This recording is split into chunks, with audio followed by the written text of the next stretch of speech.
दैनिक Chhattisgarh channel देखना शुरू कर चुके हैं आप और छत्तीसगढ़ प्रदेश की आज की तमाम सभी महत्वपूर्ण बड़ी खबरों की शुरुआत जय जोहार और नमस्कार के साथ। प्रदेश में 4 जून को होने वाले लोकसभा चुनावों के नतीजों के लिए गिनती के लिए अब बीते दिन से मास्टर ट्रेनर्स ने अफसरों को 1005 लोगों को प्रशिक्षण देना प्रारंभ कर दिया है, जहां इसकी शुरुआत दुर्ग और बिलासपुर से कर दी गई है। प्रशिक्षण में शामिल हुए अफसरों ने ट्रेनर से सवाल जवाब भी किए और अपनी जिज्ञासा शांत की। साथ ही बिलासपुर के प्रार्थना सभा कक्ष में डिप्टी सीईओ यूएस अग्रवाल और एमएलटी प्रणव सिंह तथा सहायक प्रोग्रामर कोमल देवांगन ने ये प्रशिक्षण दिया है। इसी तरह दुर्ग के बीआईटी ऑडिटोरियम में एसईओ रूपेश कुमार वर्मा और रश्मि वर्मा तथा सहायक प्रोग्रामर छाया साहू ने प्रशिक्षण दिया। अफसरों को काउंटिंग प्लान और लॉजिस्टिक, साथ ही काउंटिंग प्रोसीजर ईवीएम और वीवीपैट, काउंटिंग प्रोसीजर ईटीबीपीएस और पोस्टल बैलेट, साथ ही वीवीपैट काउंटिंग डेमोन्स्ट्रेशन, इनकोर काउंटिंग, साथ ही रिजल्ट डिक्लेरेशन और इंडेक्स कार्ड बनाने संबंधित तमाम तरह की जानकारियां जो है दी गई। इसके अलावा बात करें तो आने वाले दिनों में अब लोकसभा चुनावों की वोटों की गिनती के लिए ये प्रशिक्षण जो है 28 मई तक सिलसिलेवार तौर पर चलने वाला है। और अब खबर बिलासपुर के इमलीपारा से, जहां बुलडोजर ने 20 घंटे के अंदर ही 86 दुकानें जो है ढहा दी। जहां बिलासपुर के इमलीपारा में 4 लेन रोड और शॉपिंग कॉम्प्लेक्स के निर्माण के लिए सर्वे का काम शुरू हो चुका है। बिलासपुर स्मार्ट सिटी लिमिटेड ने रोड चौड़ीकरण और दुकानदारों के व्यवस्थापन के लिए सर्व सुविधायुक्त शॉपिंग कॉम्प्लेक्स के निर्माण के लिए सर्वे करना शुरू कर दिया है। निगम के बुलडोजर ने 20 घंटे के अंदर 88 में से 86 दुकानों को ढहा दिया है। एक सहकारी बैंक शुक्रवार तक हटाने के लिए समय दिया गया है। वहीं एक अन्य दुकान राजस्थान जलेबी को हाई कोर्ट से स्टे मिलने के कारण उसे हटाने की प्रक्रिया चल रही है। 120 ट्रक मलबा हटाने के बाद 6 जंक्शन वाले पुराने बस स्टैंड चौक के हर हिस्से से इमलीपारा की सड़क स्पष्ट नजर आने लगी है। स्मार्ट सिटी के महाप्रबंधक आर.के. मिश्रा ने बताया कि इमलीपारा रोड से दुकानों को हटाने के बाद पूरे एरिया की नापजोक कराई जा रही है। टोटल स्टेशन के रिपोर्ट मिलने के बाद से परसों से कॉम्प्लेक्स की बेसमेंट और रोड तैयार करने के लिए खुदाई का काम शुरू कर दिया जाएगा। इसके पहले रोड और नाले निर्माण के लिए मार्किंग की जाएगी ताकि निर्माण का कार्य निरंतर जारी रह सके। इमलीपारा 4 लेन रोड और शॉपिंग कॉम्प्लेक्स के निर्माण का कार्य ठेका पहले ही दिया जा चुका है। कोविड वैक्सीनेशन के साइड इफेक्ट को लेकर के अब बहस लगातार छिड़ती नजर आ रही है। कईयों को गंभीर बीमारियों ने घेर लिया है। जिनका हाथ में डोज लगा है वहां क्लॉटिंग के चलते उनको काटना भी पड़ रहा है। कई ऐसे केसेस भी सामने आए हैं। दरअसल दुनिया में कोविड वैक्सीन के साइड इफेक्ट को लेकर के बहस छिड़ गई है। छत्तीसगढ़ में तकरीबन 5,03,000 से अधिक डोज लगे हैं। इनमें से 0.01% यानी कि तकरीबन 5,000 से अधिक लोगों ने टीके के साइड इफेक्ट की शिकायत भी की है। हालांकि 16 जनवरी 2021 से अब तक साइड इफेक्ट का कोई मामला राष्ट्रीय स्तर की एडवर्स इवेंट फॉलोइंग इम्यूनाइजेशन की कमेटी तक नहीं पहुंच पाया है। ये कमेटी जिला, राज्य और राष्ट्रीय स्तर पर टीके के दुष्प्रभाव की शिकायतों को देखती है। इस बीच प्रदेश में 150 से अधिक पीड़ितों तक यहां पर हमारी टीम पहुंची, जिनमें चौंकाने वाली बात सामने आई। एक शख्स ऐसा मिला जिसके हाथ में उसे डोज लगा हुआ था, उसमें क्लॉटिंग हो गई, हाथ कटवाना पड़ गया। हालांकि शख्स ने सामने आने से इनकार कर दिया। वहीं सभी के दस्तावेज, वीडियो स्टेटमेंट और ऑडियो रिकॉर्डिंग्स भी हैं। पड़ताल में ये बात पता चला कि राज्य स्तरीय कमेटी के पास प्रदेश में रायपुर, बालोद, महासमुंद, दुर्ग, जांजगीर चांपा जिलों से तकरीबन आधा दर्जन से ज़्यादा ऐसे मामले टीके के बाद मौत से जुड़े सामने आए हैं, जिनमें इक्का दुक्का में पोस्टमार्टम भी किया गया। सभी में हार्ट अटैक की बात ही सामने आई है। रायपुर की प्रोफेसर कॉलोनी में रहने वाले 35 साल के एएसआई की मौत कोविशील्ड टीका लगवाने के 2 दिन बाद ही हो गई थी। और इसके अलावा जांजगीर चांपा की भी अगर हम बात करें तो 65 साल की एक महिला की मौत 16 घंटे के भीतर ही हो गई थी। दोनों ही मामलों में पीएम कराया गया, जिसमें हार्ट अटैक की बात सामने आई। और ये सभी बातें कोविड वैक्सीनेशन के बाद से ही सामने आ रही हैं।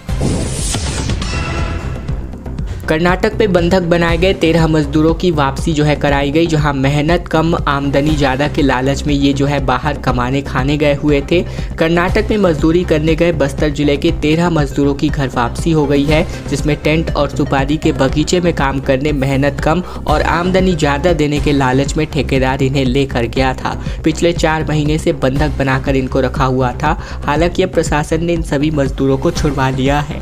ये सभी 13 मजदूर जो है बस्तर जिले के कोलिंग गांव के रहने वाले हैं। इन्हें ठेकेदार सुकमा होते हुए कर्नाटक राज्य के चित्रदुर्गा लेकर गया था, जहां 5 लोगों को टेंट के कार्य और 8 लोगों को सुपारी के बगीचे के काम पर रखा गया था। हर दिन काम करवाता था, लेकिन उन्हें पिछले 4 महीने का मेहनताना नहीं दिया गया था और न ही अपने घर बस्तर आने दे रहा था।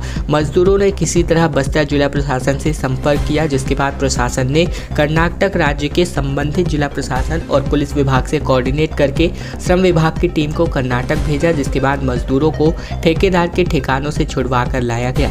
इसके अलावा अन्य मजदूरों को कर्नाटक राज्य की शासकीय दर 14,100 रुपये मासिक मजदूरों का भुगतान करवाया गया। सभी 13 मजदूरों को 5,93,500 रुपये ठेकेदार से दिलवाए गए। और अब खबर रायपुर से आ रही है, जहां राजधानी में अवैध प्लॉटिंग और अतिक्रमण पर प्रशासन का बुलडोजर चलाया गया, जिसमें 310 हाइवा रेत और 134 हाइवा मुरम भी जब्त किया गया।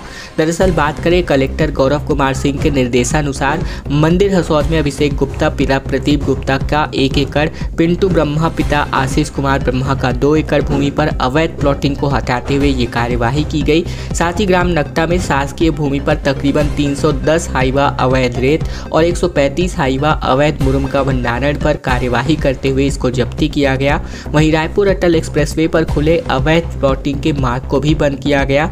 उल्लेखनीय है कि कलेक्टर डॉक्टर गौरव कुमार सिंह ने जिले के राजस्व अमला और नगर निगम जोन कमिश्नरों की बैठक लेकर जिले में अवैध प्लॉटिंग और अतिक्रमण पर रोक लगाते हुए कानूनी कार्यवाही करने के निर्देश दिए थे। सीएमओ मंदिर हसौद और तहसीलदार मंदिर हसौद की उपस्थिति में आज अतिक्रमण पर अवैध प्लॉटिंग पर यह कार्यवाही की गई है।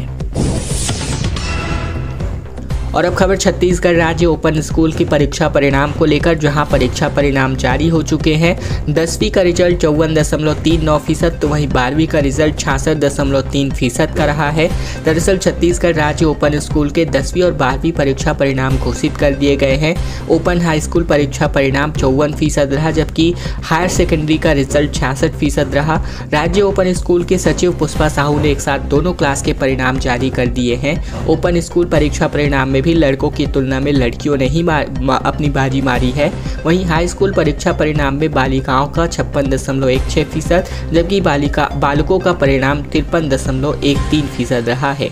ओपन स्कूल द्वारा दी गई जानकारी के अनुसार हाई स्कूल की परीक्षा में 41,019 अभ्यर्थी परीक्षार्थी पंजीकृत हुए थे, जबकि 38,405 परीक्षार्थियों ने अपनी परीक्षा दी थी। इनमें से 38,396 परीक्षार्थियों के परीक्षा परिणाम घोषित किए गए हैं। वित्त विभाग ने जानकारी मांगी है, जिनमें गोधन न्याय योजना, आदिवासी परब जैसी कई योजनाएं बंद है, फिर भी इनके बैंक खाते चालू हैं और इनमें लगातार खर्च भी हो रहे हैं। छत्तीसगढ़ में सत्ता बदलने के बाद भूपेश सरकार की कई बड़ी योजनाएं बंद कर दी गई हैं। इसके बाद भी इन योजनाओं के बैंक खाते में चालू हैं और वहां से राशि भी खर्च हो रही है। इनकी भनक लगते ही वित्त विभाग से ऐसी सभी योजनाओं की जानकारी मांगी गई है। साथ ही ये भी कहा गया है कि राशि की जानकारी देने के साथ ही रकम शासन के खाते में तत्काल जमा कराएं। इसी के साथ ही वित्त विभाग ने अब अफसरों को कह दिया है कि बंद योजनाओं के बैंक खातों में करोड़ों रुपए जो है हो सकते हैं। इनको तमाम तरह की जानकारियों को जो है उपलब्ध कराएं। दरअसल राज्य से लेकर मैदानी कार्यालयों तक बंद योजनाओं की राशि खातों में पड़ी हुई है और ऐसे सभी योजनाओं के रकम के उपयोग की वित्त विभाग को जानकारी मिली है, जिसके बाद वित्त विभाग ने एक सर्कुलर जारी कर दिया है, जिसमें ACS, PCS, साथ ही सेक्रेटरी, स्पेशल सेक्रेटरी, विभागों के अध्यक्ष और कलेक्टरों, साथ ही जिला पंचायतों के CEO से बैंक खातों का हिसाब मांगा है। अफसरों से कहा है कि बैंक खातों में पड़ी राशि तत्काल शासन के खाते में जमा करा दें।